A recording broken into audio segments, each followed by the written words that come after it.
ଉନ୍ନତି ହେବ। ବିହନ ହାଇବ୍ରିଡ ବିହନ ଆପଣମାନେ ବ୍ୟବହାର କରୁଛନ୍ତି। ସାଧାରଣତଃ ଆମେ ଦେଖିବାକୁ ଗଲେ ଆମର ନବରଙ୍ଗପୁର ଜିଲ୍ଲାରେ କରିବେ 70,000 ରୁ 80,000 ହେକ୍ଟର ଯେ ମକା ଚାଷ ହେଉଛି। ରବିରେ 10 ରୁ 12,000 ହେକ୍ଟର ମକା ଚାଷ ହେଉଛି। तो ये जो मका फसल ଗୋଟେ ଏମିତିଆ ଫସଲ ଯେ ତାର ପାଣି ଆପଣ ଦେଖିବେ ବାଲି ଦୋଷ ମାଟି ହେଇଥିବ ଗୋଡା ଜମି ହେଇଥିବ ତାର ସେ ଜାଗାରେ ମକା ଚାଷ ହେଇପାରିବ। ବର୍ଷା ଦିନ ପାଇଁ କଥା ଆଉ ଖରିଫ ରବି ସିଜନ ବା ଖରାଟିଆ ଯୋଉଟା କହୁଛନ୍ତି ଆପଣ ମାନେ ବିଲରେ ଇନଭେଷ୍ଟ କରୁଛନ୍ତି ଯୋଉଠି ଜଳସେଚନ ସୁବିଧା ରହିଛି ବାଲି ଦୋଷ ମାଟି ଯୋଉଠି ଅଛି ସେଠି ଆପଣ तो मोर को यार अधिकांश समय रे देखाओ जे नाଳ साइड रे आपण मन करछथि सुखी जाउ जदि नाଳ शेष करे मन मोटा करछथि लास्ट टाइम को आपनकर पानी जेतले फुल मिलुछि मोटा शेष समय पानी रो अभाव होछि मोटा जसे ठीक भाबरे ऑलरेडी सुखी जाउछि मने गत वर्ष मु देखि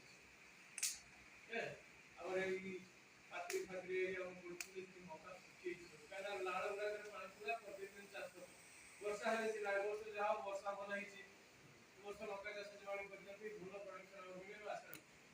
हो कि नहीं कारण मधुरे जो समय फूल बढिया କଥା बा ये बढिया କଥା से समय वर्षा नहीं नहीं आ बाबा भी पड़ो लज्जा को एक वर्ष पानी का अनुकूल रही किंतु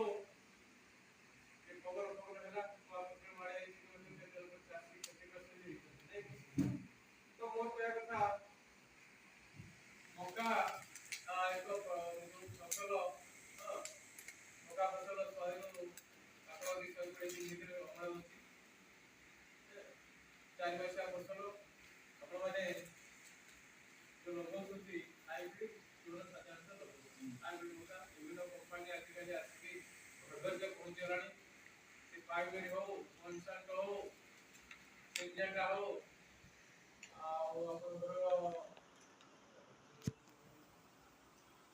टेक्टर हो तापरे जो रही माइको विभिन्न प्रकार कंपनी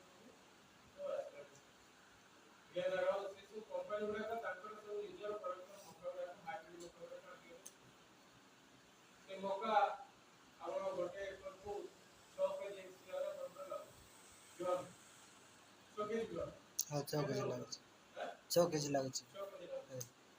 6 केजी गोटे केजी जोन पाखा के 300 400 टका होते हेले बस 2000 नहीं नहीं पैकेट को 2500 कित कहछ किलो किलो 4 किलो ता जे 2000 किलो 500 टका 3 किलो पैकेट दो तो मैंने अपने घर से आपका तो अपन मैंने मौका खाते जाने लोग ये पता जाने लोग ये गुटगुटिया प्रथम देखिए गोबर खत कंपोस्ट क्रिया सब भला भाବରେ ଦେଇକି माटी को जगह चाष करके तापर लगे गोबर खत आजिकल प्राय के गंगा जी सब रासायनिक सार में व्यवहार करते तो नहीं गाय पाखरे वर्तमान कंपोस्ट क्रिया गोबर खत व्यवहार कोई किसे नहीं तो अछि गाय को तो नहीं सबसे बिक देला अपन गाय को बिक देला तो से क्या पता तो वर्तमान सब यूरिया डीएपी पोटाश में सबसे निर्भर करते तो सेमती हेले चातरा ठीक हो नाही जेते जहा रासायनिक सार व्यवहार करले भी माटी रे जति जैविक अंश न रहबो तार चाष ठीक नै पाबो नहीं अबे जति माटी को अन्वेषण करबा बा विश्लेषण करबा तो माटी रे 45% आपनकर कोन वायु रो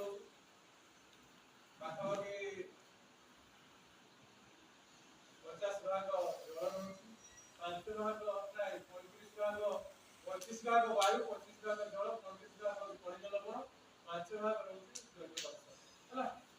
25 50 पड़ेला 35 रहला अछि खनिज लवण केते हला 85 भाग